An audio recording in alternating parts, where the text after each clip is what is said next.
Hello everybody, welcome to my messy room. Today I am going to do a book review and it is going to be on the much insisted The Name of the Wind by Patrick Rothfuss. So anyways, while my screen gets back in order, we are going to start by starting at the beginning.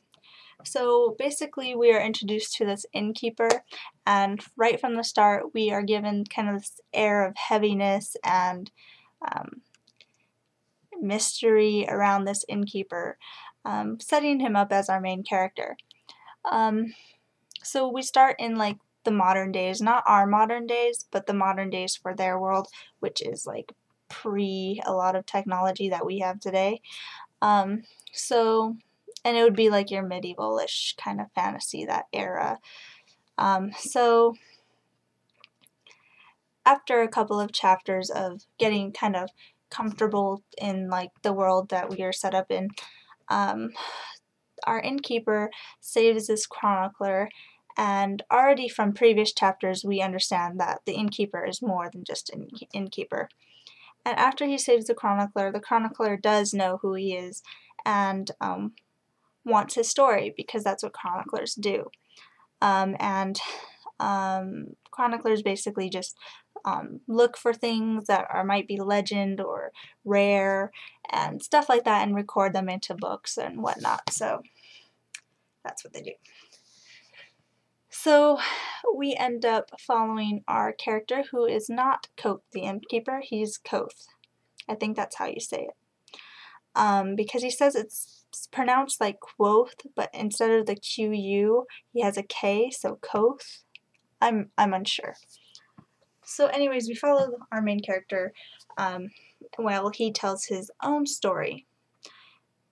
And I found that the theme for this book was beginnings, because he starts off with his childhood, but not from like birth to manhood, but from an age where he can observe his surroundings and how it influenced him, like how his parents and friends and family, all that influenced him as a boy, and that could be one of the beginnings.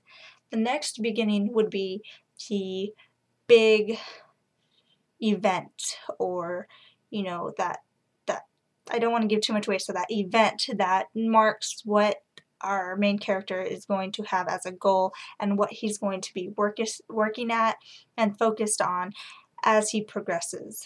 And then the next beginning would be him starting as a legend, him becoming his own legend, and that's another beginning. So each one of those, as we progress and follow along, even though it's one big, long, I guess, story or telling, it could be split up in different kinds of beginnings.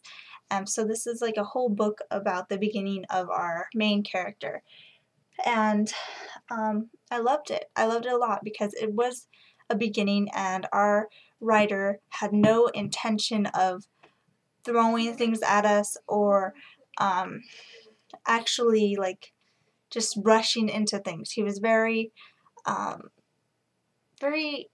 guess, I don't want to say slow, but just taking his time, and it wasn't irritating at all. It was actually perfect pace, especially if it's just a book that's going to be explaining the beginning of our character and him starting as a legend.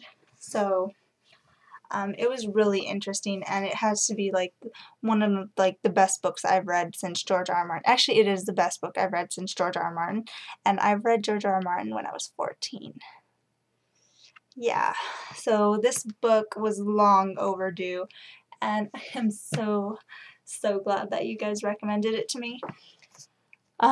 So let's continue. It is written beautifully. I mean, I just right from the beginning I noticed that it was written so lovely and in such I can't explain it, because it's different from things I've read before. I'm going to compare to George R. R. Martin and Tolkien, how he writes, because George R. R. Martin, he's like a painter. He gives you this picture in like one glance. When you look at a picture, you pretty much get what's trying to be conveyed or shown through that picture at first glance. Of course, George R. R. Martin's brilliant enough to hide things in the background that we won't see at first glance.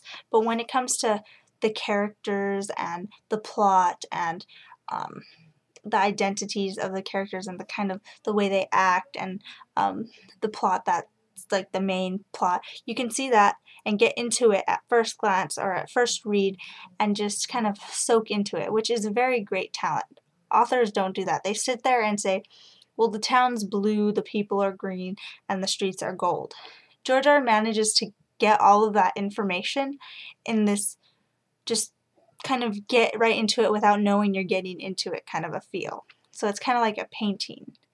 And that takes a lot of skill. I've never seen anybody do that like that without being obvious or boring. Tolkien, however, is like a sketch artist.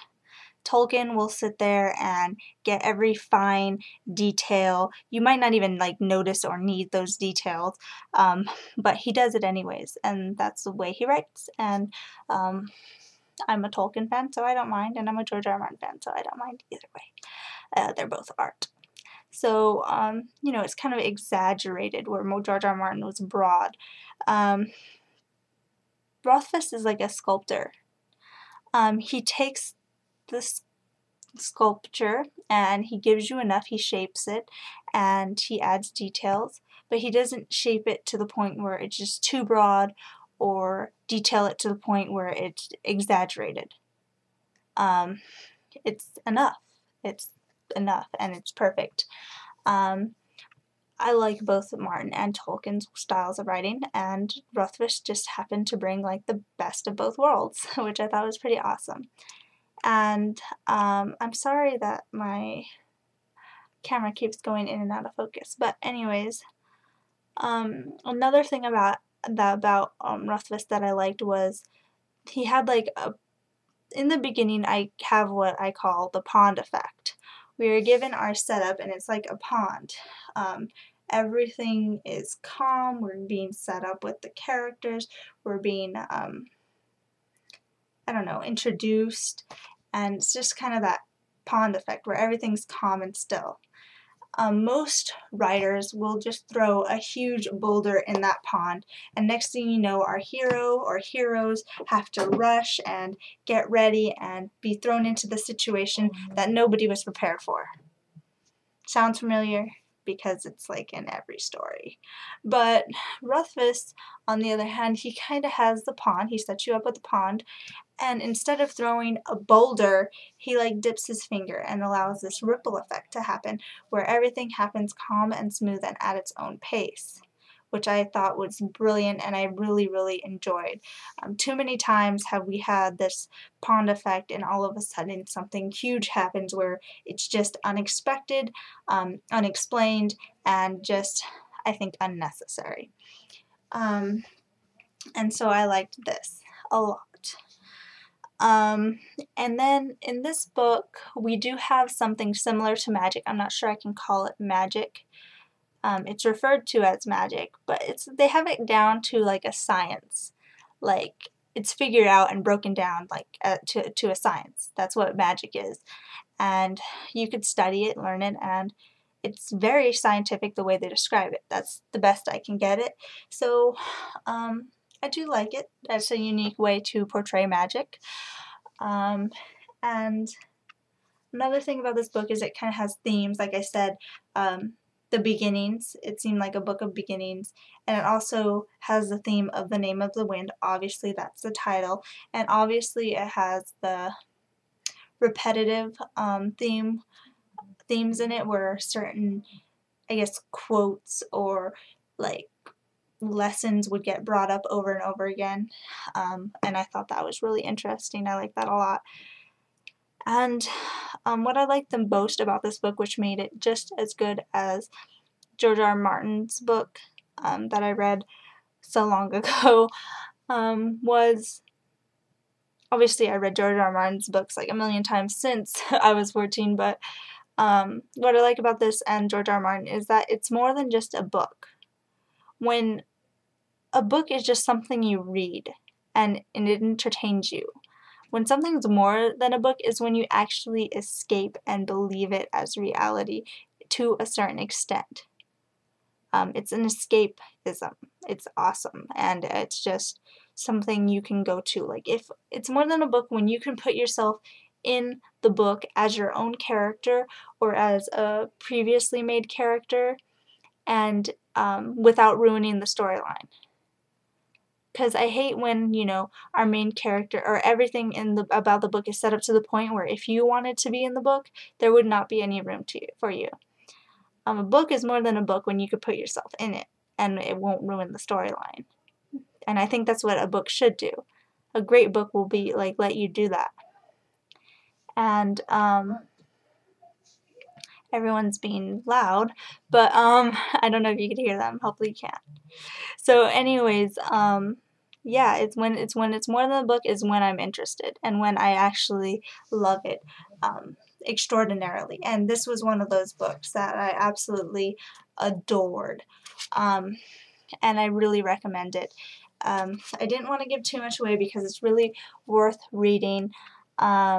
We do go back and forth between the modern time and him telling his story. It's mostly him telling his story, which is like, I guess would be the focal point or the more important. But also some funky things are happening in the modern times that also will be important, I'm thinking, in the future. But like I said, this is a book of beginnings, and we get the beginning for both lives. Koth the innkeeper and Koth the hero or legend. I'm not sure they refer to him as a legend because some of them think of him as a hero, some of them think of him as a villain. Haven't got that far. It's a book of beginnings, and I love it. So thank you for your time.